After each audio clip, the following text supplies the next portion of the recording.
गवारीच्या शेंगा म्हटले की सगळ्यांना खूपच असं बोरिंग वाटतं.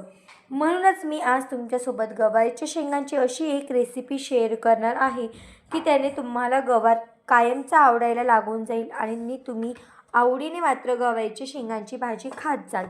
तर चला, त्यासाठी मी छान कुकरमध्ये थोडंसं तेल टाकून घेतलेलं आहे आणि त्यामध्ये मी आता टाकणार आहे हा बारीक कट करून घेतलेला कांदा.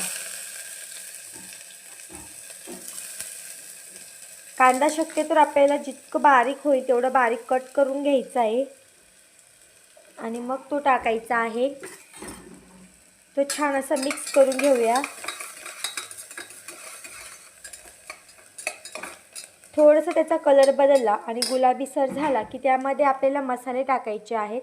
तर मी इथं मसाले काढून घेतले: हळद पावडर, लाल तिखट आणि काळा मसाला. तुमच्याकडे काळा मसाला नसेल तर तुम्ही कांदा लसूण मसालासुद्धा टाकू शकतात. हा आम्ही घरी बनवलेला काळा मसाला असतो किंवा कोणी कोणी काळ्या मसाल्याला घाटी मसालासुद्धा म्हणतं. हे छान असं मिक्स करून झाल्यावरती याच्यामध्ये थोडं पाणी टाकायचं आहे आणि ते असं छान तडतडलं पाहिजे. आणि आता आपल्याला ही फोडणी शिजू द्यायची जोपर्यंत पूर्ण हे पाणी जे टाकलेलं आहे ते आटत नाही तोपर्यंत. पाणी पूर्णपणे आटून छान असं तेल सुटायला लागलं आहे. तुम्हाला आवाज येत असेल फोडणीचा. त्यामध्ये आता आपल्याला गवारीच्या शेंगा टाकून घ्यायच्या आहे आणि ते सुद्धा छान असं मिक्स करून घ्यायचं आहे. हे मिक्स करून झाल्यावरती यामध्ये आपल्याला शेंगदाण्याचं कूट टाकायचं आहे. शेंगदाणा मी बारीक दळून घेतला आहे, ते सुद्धा मिक्स करायचं आहे. त्यानंतर त्यात चवीनुसार मीठ टाकायचं आहे आणि मिक्स करून घ्यायचं आहे. छान असं मिक्स झाल्यावर तुम्हाला जितकं पातळ पाहिजे तेवढं तुम्हाला पाणी घालून घ्यायचं आहे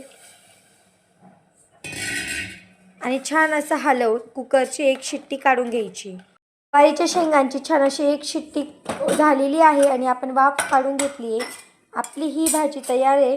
आता तर तिला फक्त गॅस चालू करून 2 मिनटं छान अशी शिजून घ्यायची आपल्याला. ती कमी गॅसवरती 5 मिनटात ही भाजी मी अशी उकळू देणार आहे.